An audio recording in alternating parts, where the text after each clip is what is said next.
Various businesses are still striving to recover from the impact of the COVID-19 pandemic as things gradually return to pre-pandemic levels.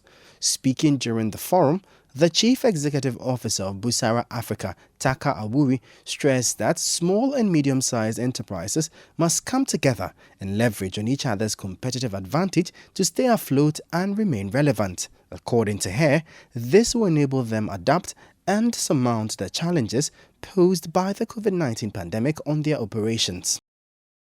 Innovation can happen at different levels. So on one hand, we've talked a lot, I think, as part of this business festival around technology and how you leverage technology around innovation. So I think that's an obvious one. Huh?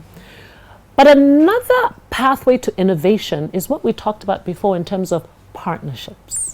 I think one of the things we saw coming up as a result of COVID was these innovative partnerships where you have delivery and transport with food providers, food vendors and restaurants.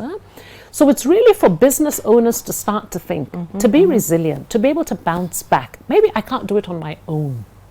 Who do I need to partner with outside of my sector and my industry so that I'm able to provide this service in different ways? So those are the kinds of things around innovation. Okay.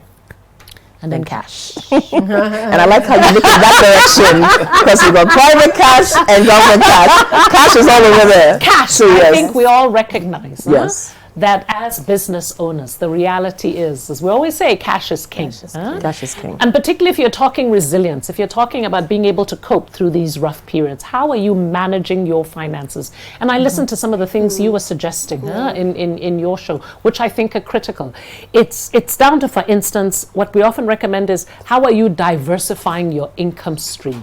On the other hand, Chief Executive Officer of the Ghana Enterprises Agency, Kosi Yankee Aye, believes the pandemic has highlighted the need for industrialization in the country. She stressed that now more than ever, efforts must be made to sustain local production to protect the country's economy from global shocks. The beauty of it was how Ghanaians were able to quickly convert the work they were doing, and goes back to what Taka is talking about in terms of diversity. Like if we can change so quickly during a pandemic, we can diversify quickly as well. So you had people who were making alcohol now making sanitizers, and everyone was buying it. People who were making cover and slits for funerals were now making face masks because you had to, you had to quickly come up with ways. And so we paid close attention to those sectors as well.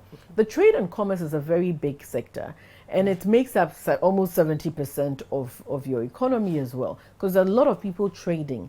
But one of the things that I always say is that we've always seen trading as only people who go to China to come in, without realizing that these traders are playing a major role in supporting the industrialization of this country. And so post-COVID, what we've all come to realize is the need to push and strengthen industrialization.